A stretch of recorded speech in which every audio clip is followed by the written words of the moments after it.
Thank you, and it's nice to be here after 1 month. 2 years ago, when I was first time here to document my report of Serbia, I wasn't very optimistic that we'll be back so soon.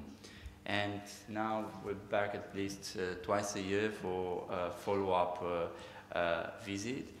And I hope we'll not do too many follow-up visits, and you'll become soon members of the European Union. Now with the situation in the eastern borders of Europe, I think there are plenty of chances that the negotiation to last less than in case of Croatia. So, we've been here in February and we found out that there are some nominations done by the government on the JCC, and we advised the government to do it in a good practice by letting civil society to appoint the members. And I should congratulate the representative of the government that they've been very, very open to our suggestion. Also, your head of representation in Brussels welcome us and listen and ask our advice on how to do that. And I'm glad that the Ministry of Labor and the office, they joined their forces together with the organization to organize this procedure and transparent selection procedure. It's important to do this not just for the JCC. This is the first step. But you will see during accession negotiation and also after enlargement, there are a lot of institutions or organizations that will request participation of civil society.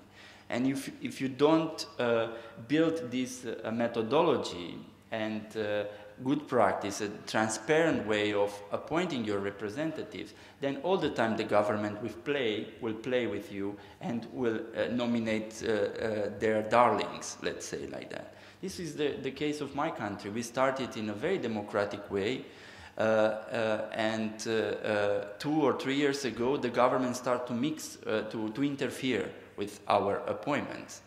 And now we are again on track, and we are 2 or 3 organizations that we put our resources together in order to have credible methodologies and instruments in order to appoint the representatives of civil society in bodies where we have seats. And it's not just at the European level. For instance, we have National Authority for Integrity that checks all the public servants, the declaration of conflict of interest.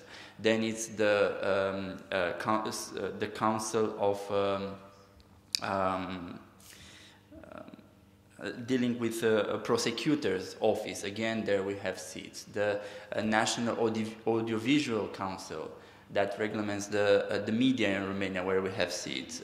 National TV Station Board, where we have seats. So it's all the time important to use this methodology, this instrument, in order to appoint your members, and of course to ask them to provide their vision when they go for elections, and also report. It's important the people that you elect to report back. Also the members of JCC, what was their activity, what they have done in order to deserve the seat. Now coming back to the JCC, so we have clear procedures in Brussels. When the negotiation starts, we immediately set up the JCC. Now we are a bit slow here in Serbia, not because we have problems, but basically because we have the case of Fyrom or Macedonia, call it whatever you want, where although it's accession country, the negotiation never start. And we meet very frequently and what to talk about if there are not chapters open. So in case of Serbia, we wanted to be sure that the process is irreversible.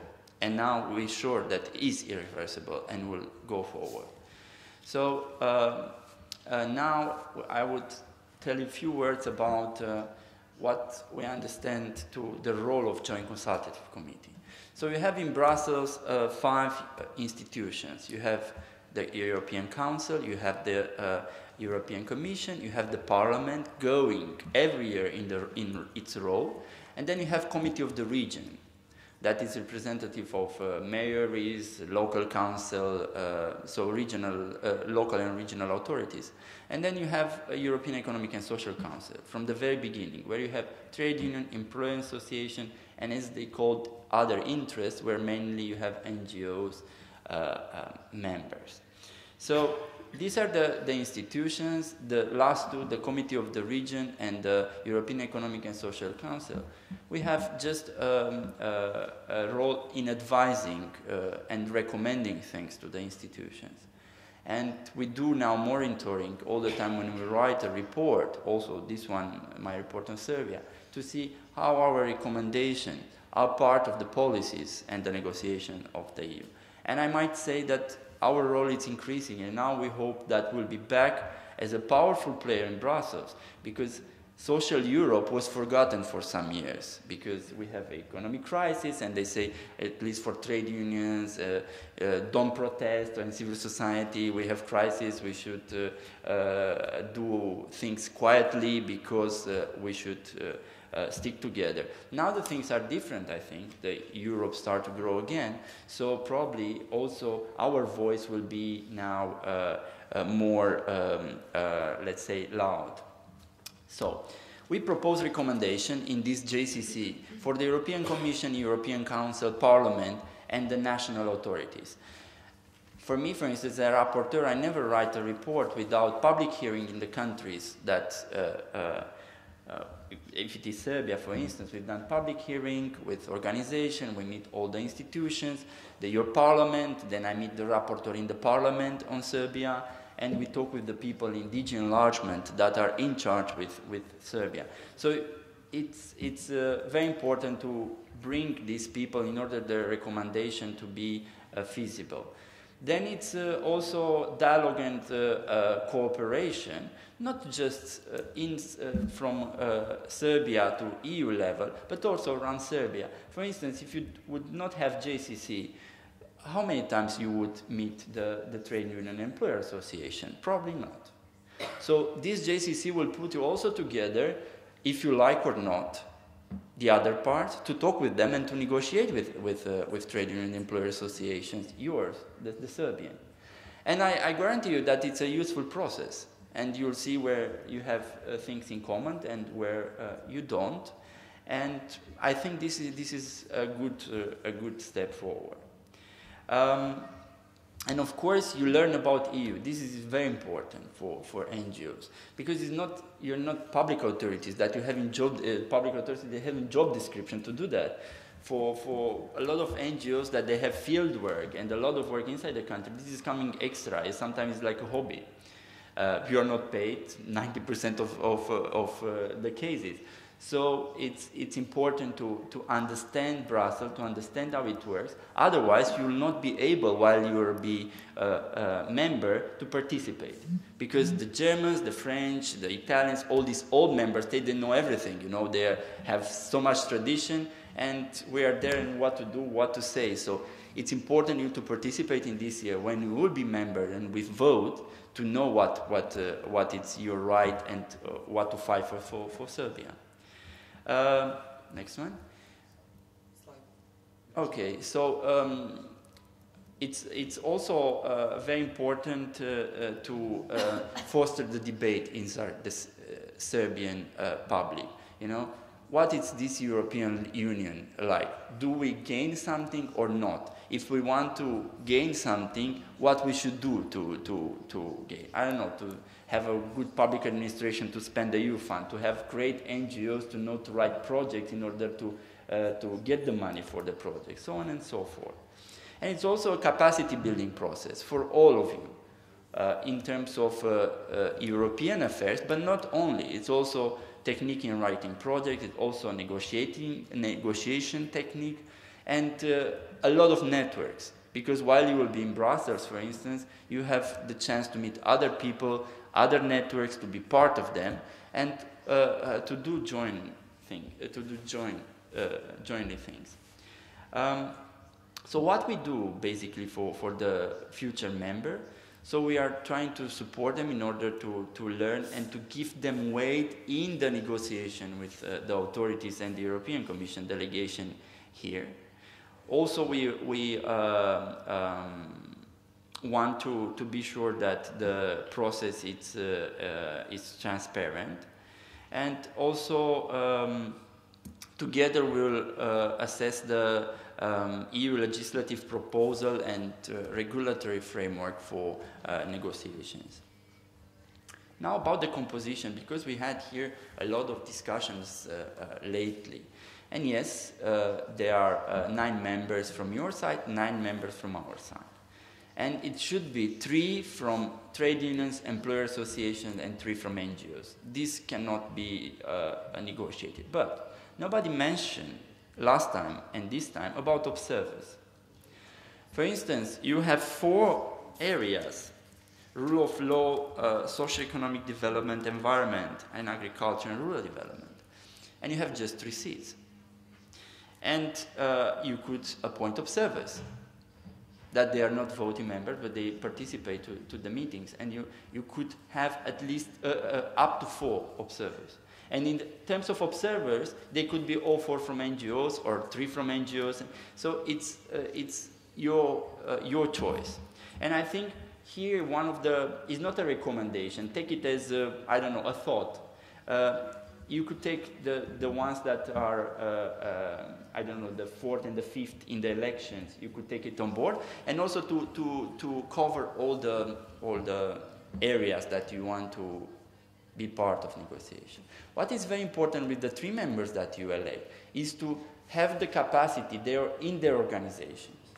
Don't look to the people that they are, you know, one player in the organization. It should be organization to have a legal advisor. For instance, I don't have a legal background. So on things that are important from legal, I'm going to my colleagues in the organization and asking their advice. So it's important to have organizations that they have a good infrastructure to consult other organizations, to be on networks, so not to be just the opinion of Ionut Sibian. No, it should be the opinion of the organization that I represent and the network that we are part, if possible. For instance, my organization back in Romania, it's Civil Society Development Foundation, and we a kind of national resource center. We don't have membership because we provide funding, so it would be a conflict of interest.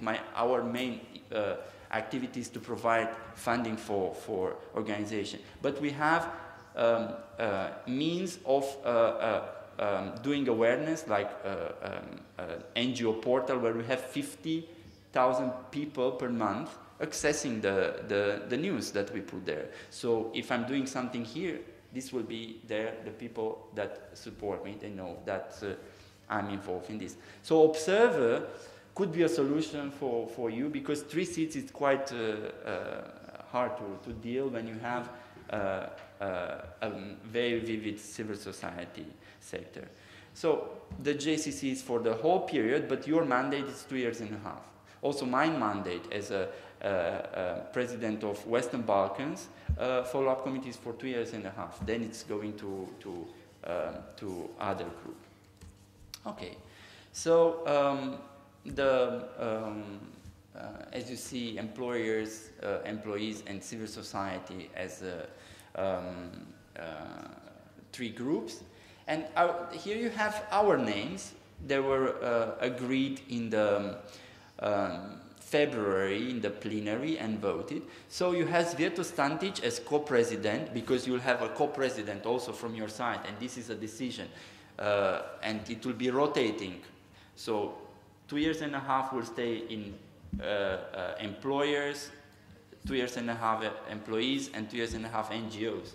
So it will be rotating the co-president. So it's Zvjeto Stantic, who was before the president of Western Balkans, and now he's in charge also with Turkey. So he knows very well, he's from Slovenia, and he was part of the accession negotiation team of Slovenia. Then you have Dimitris Dimitriadis from Greece, that is the former president of European Economic and Social Committee. And Vladimira Zurbalova, who is a specialist on issues related with employers' side. So very, very high-profile people.